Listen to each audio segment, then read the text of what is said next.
सुबह का वक्त था। गांव नूराबाद में सूरज की पहली किरणें कच्चे घरों की छतों पर पड़ रही थी।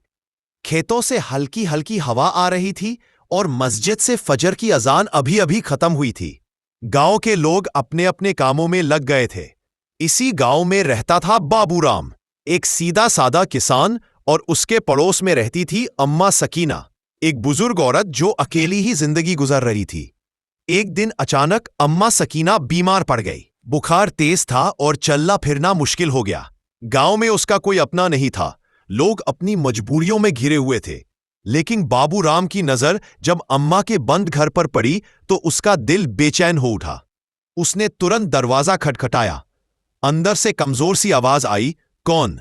बाबूराम ने दरवाजा खोलकर देखा तो अम्मा सकीना चरपाई पर पड़ी थी। आंखों में कमजोरी और चेहरे पर दर्द था। बाबूराम ने बिना कुछ कहे तुरंत गांव के वैद्य को बुलाया, दवाई मंगवाई और अम्मा के लिए गरम खाना तैयार करवाया। उसकी पत्नी सीता ने भी अम्मा के मां समझकर उनकी सेवा शुरू कर दी। कुछ ही दिनों में यह बात पूरे गांव में फैल गई। जो लोग पहले सिर्फ दूर से देखकर गुजर जाते थे, अब हाथ में थोड़ा सा अनाज, दूध या फल लेकर अम्मा के घर आने लगे। गांव की बच्चियां अम्मा के लिए पानी भर लाती और बच्चे उनके लिए कहानियां सुनाते। अम्मा सकीना की आंखों से आंसू बहते रहते, लेकिन अब ये आंसू दर्द के नहीं, मोहब्बत के थे। एक शाम जब अम्मा की तबीयत बेहतर हुई, उन्होंने गांव के सब लोगों को बुलाया। उनकी आवाज भरी हुई थी। उन्होंने कहा, मैं इस गांव में पराई थी, लेकिन तुम लोगों ने मुझे अपना बना लिया। आज मुझे समझ आया कि गांव सिर्फ मिट्टी और मकान का नाम नहीं होता, गांव दिलों से बनता है। यह सुनकर सब लोग खामोश हो गए।